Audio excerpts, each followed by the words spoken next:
This is the face you make when you have conned vulnerable and elderly Londoners out of tens of thousands of pounds and then get caught by the police after you try and run away over rooftops when detectives and police officers target your criminal enterprise. Let's take a look at the body-worn camera footage.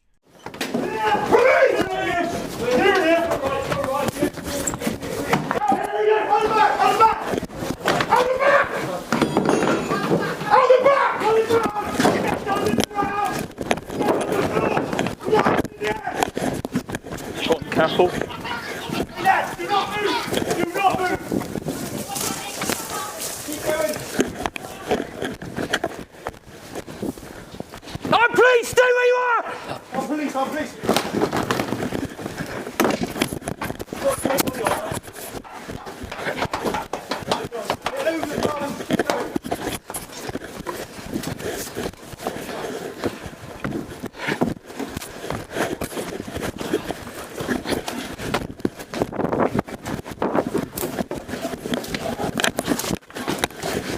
Is that just one? Body worn! Body worn! Where's the other?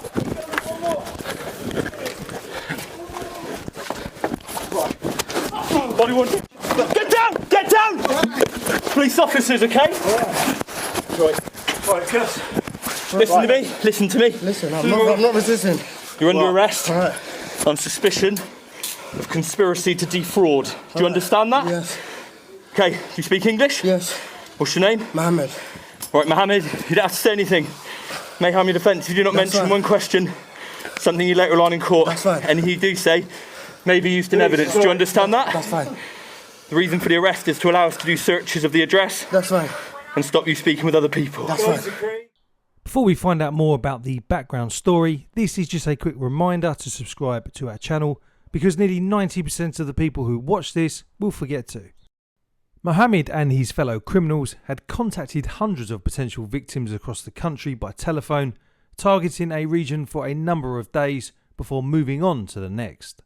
Once they had found a victim, the offenders, pretending to be police officers, patiently relayed a convincingly disturbing tale of a fraud investigation that had identified counterfeit currency being transferred into their bank accounts. They were encouraged to go and remove thousands of pounds from their bank accounts immediately in order to hand it over to a courier sent by the police. But of course, there was no courier and there were no police officers. There were just criminals. In total, these callous and cowardly thieves conned at least 60 vulnerable victims out of more than £290,000 dating back to 2019 and attempted to contact many thousands more, making around 7,000 calls to potential victims between January and April 2021.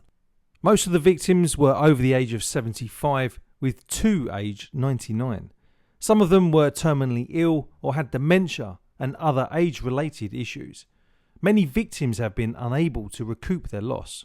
Officers from Gloucestershire Constabulary's Serious and Organised Crime Unit began investigating the gang after discovering a victim in Cirencester. The team worked closely with 20 other forces across the country to identify further victims and collate evidence, as well as liaising with the City of London Police, which leads on courier fraud nationally.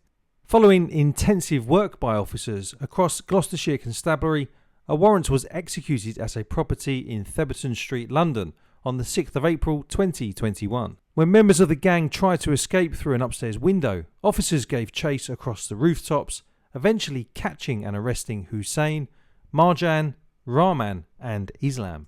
Subsequent searches found cash, expensive designer clothing, Rolex watches, a Mercedes-Benz and an Audi, which were all seized by officers. Mohammed Rahman, 27 and of Leerham Street in Islington, was sentenced to 6 years for conspiracy to commit fraud and 2 years for possessing criminal property to run concurrently. Shariful Islam, 24, of Highbury New Park in Islington, was sentenced to 4 years and 8 months for conspiracy to commit fraud and 2 years for possessing criminal property to run concurrently.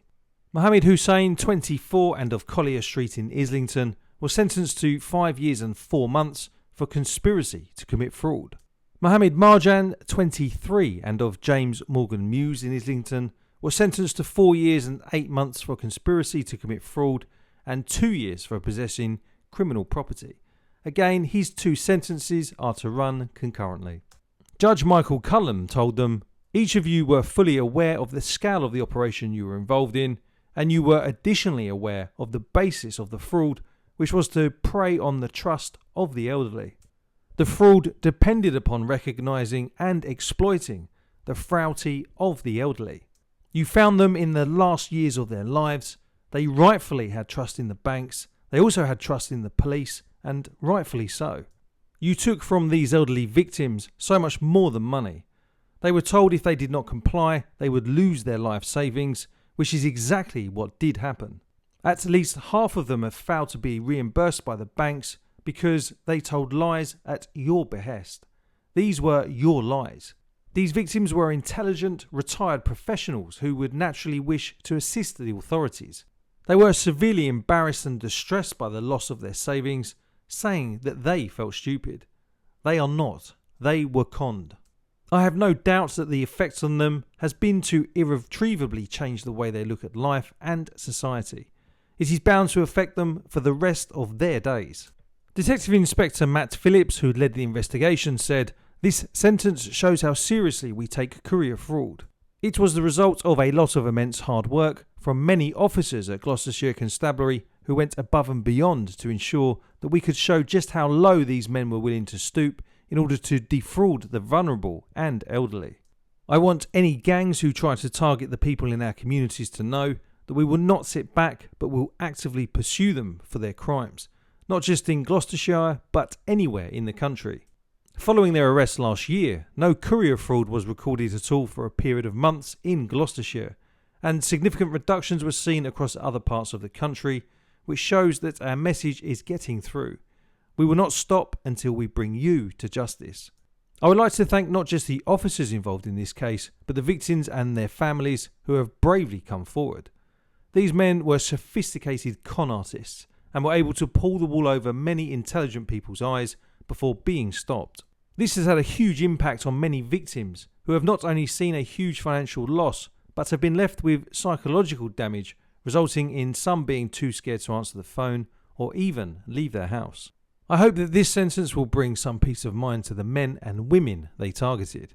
2 further people, Kautsar Ahmed and Mohammed Ahmed, are due to be sentenced on Tuesday the 28th of June. But what do you think about the sentences handed down to these fraudsters? Let us know in the comments below.